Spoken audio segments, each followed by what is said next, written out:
Merci, Monsieur le maire et mesdames et messieurs les adjoints pour cette présentation.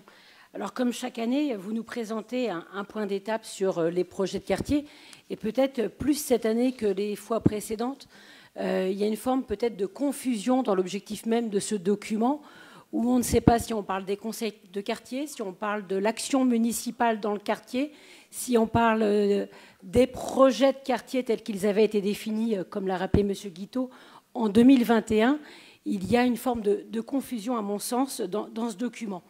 Un document qui est d'abord un catalogue, plutôt complet d'ailleurs, des actions que vous menez dans les quartiers.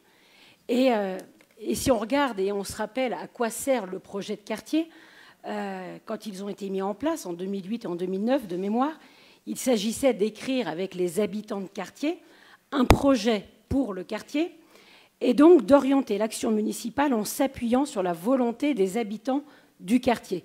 Et vous l'aviez redit, M. Guiteau, en 2021, ces objectifs, et vous parliez des projets de quartier comme d'un projet de consultation des habitants et des acteurs de quartier pour construire ensemble les projets de quartier.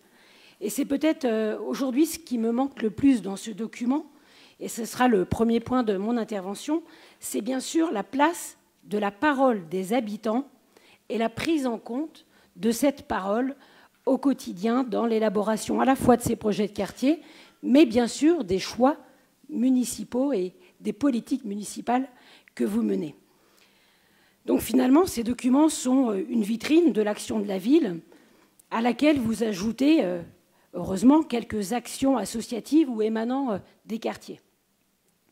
Certes, certains de ces projets de quartier démontrent une volonté plus importante de faire de la concertation, mais cela reste vraiment à la marge.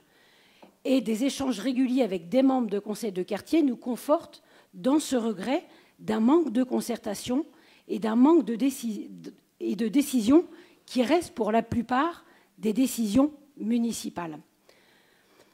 Autre interrogation de ma part dans ce document, je suis toujours surprise finalement que dans des projets de quartier, on trouve par exemple des éléments sur l'arrivée d'arborescence dans le quartier. Je ne vois pas ce que ça vient faire dans un projet de quartier, c'est un projet de ville qui se trouve être effectivement dans un quartier, mais qui n'a strictement rien à voir avec le projet de quartier en tant que tel. Et c'est le cas sur d'autres projets d'envergure qui sont municipaux et qui, à mon sens, n'ont pas leur place dans un bilan de projet de quartier. Et de manière plus globale, cela rejoint une remarque que nous vous faisons très régulièrement, c'est quelles sont les marges de manœuvre des conseils de quartier. Quelle latitude ont les conseils de quartier à développer des projets? Comment sont-ils impliqués pour donner leur avis sur des projets d'envergure? Et quel retour pourrions-nous avoir de leurs avis, lesquels, je vous le rappelle, c'était une proposition que vous aviez faite il y a 10 ans, devaient être annexés aux délibérations de notre Conseil. Cela n'a jamais été le cas et dans un tel document, on pourrait effectivement le trouver. Le deuxième point de mon intervention, il est tout autre. Et il concerne les pages qui sont extrêmement importantes. Et cela rejoint d'ailleurs l'intervention de Christelle Lardeux-Coiffard en début de conseil.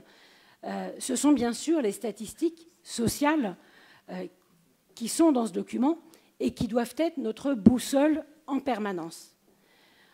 On nous donne dans ce document un chiffre. Alors peut-être, alors là, j'aimerais bien avoir des précisions parce qu'en fait, ces chiffres ne correspondent pas forcément à ceux qui ressortent dans certaines statistiques INSEE. Puis surtout dans le document, on a des chiffres qui sont différents. Le taux de pauvreté, par exemple, il est parfois de 17,2% à l'échelle d'Angers. Pour d'autres quartiers, il est de 7,2%. Pour la Roseraie, il est de 19%, alors que l'année dernière, il était de 30%.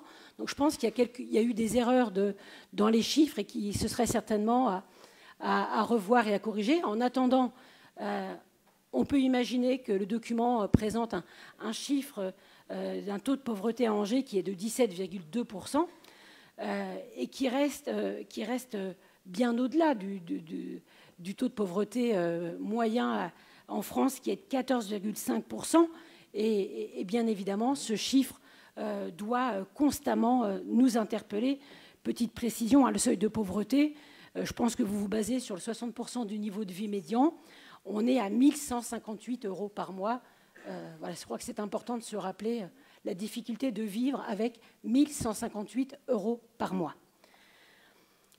On le sait, la pauvreté ne cesse d'augmenter en France. Et dans certains quartiers d'Angers, c'est le cas bien évidemment, comme chaque année à Montplaisir, à la Roseraie, on est sur des taux extrêmement élevés. On est dans le document qui nous est présenté à 30% à Montplaisir, bien au-delà que pour les autres quartiers.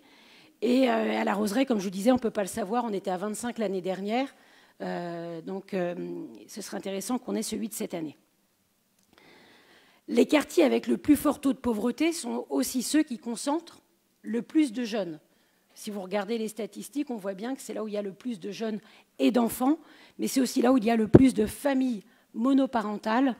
Et c'est clairement une attente forte dans ces quartiers d'avoir une politique extrêmement dynamique et favorable aux familles monoparentales en ayant, pourquoi pas, et nous vous le proposions l'année dernière, en réfléchissant à l'élaboration partagée avec les habitants d'une vraie feuille de route sur la lutte contre la précarité et sur la question de l'insertion, de l'accès à l'emploi dans ces quartiers qui en sont les plus éloignés. Et bien évidemment, de réfléchir à des actions spécifiques à destination des familles monoparentales. Et monsieur le maire, je voudrais, pour terminer, saluer la réalisation de ce document. J'ai pointé du doigt quelques coquilles, mais ça n'enlève rien à la globalité du document. Et je remercie aussi vos adjoints pour leur présentation. Mais je ne peux terminer mon intervention sans évoquer certaines pages de ce document qui sont nouvelles et que vos adjoints ont présentées comme celles concernant la décennie à Angers. Donc on a bien compris depuis quelques semaines qu'on est dans cette décennie, que 2014-2024, on trouve dans le document une vingtaine de pages spécifiques liées au bilan de vos 10 ans de mandat à Angers. Alors moi, je n'avais pas forcément prévu d'en parler ce soir, mais c'est à la lecture de ce document qu'il me vient l'envie de le faire.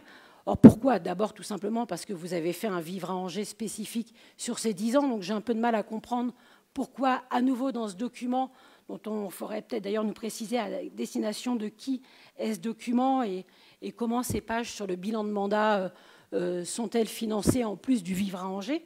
C'est toujours intéressant. Mais j'avais aussi fait le choix de ne pas parler du bilan de mandat pour une raison tout autre, c'est que dans le Vivre à Angers spécial bilan de mandat, il n'aura pas échappé à celles et ceux qui l'auront lu que les élus de la minorité ont disparu du trombinoscope. Suis-je donc légitime à prendre la parole ce soir? Je m'interroge. C'est en tout cas une drôle de conception de la vie démocratique au sein du conseil municipal. Lors du dernier conseil municipal, votre premier adjoint, monsieur le maire, m'a reproché d'être, encore une fois, je reprends ces mots, irrespectueuse. Faire un trombinoscope en omettant volontairement une partie du conseil municipal, ça c'est irrespectueux, monsieur le maire. Et vous connaissant, et je crois que nous nous connaissons depuis longtemps, je n'ose imaginer, monsieur le maire, que vous ayez validé une telle omission.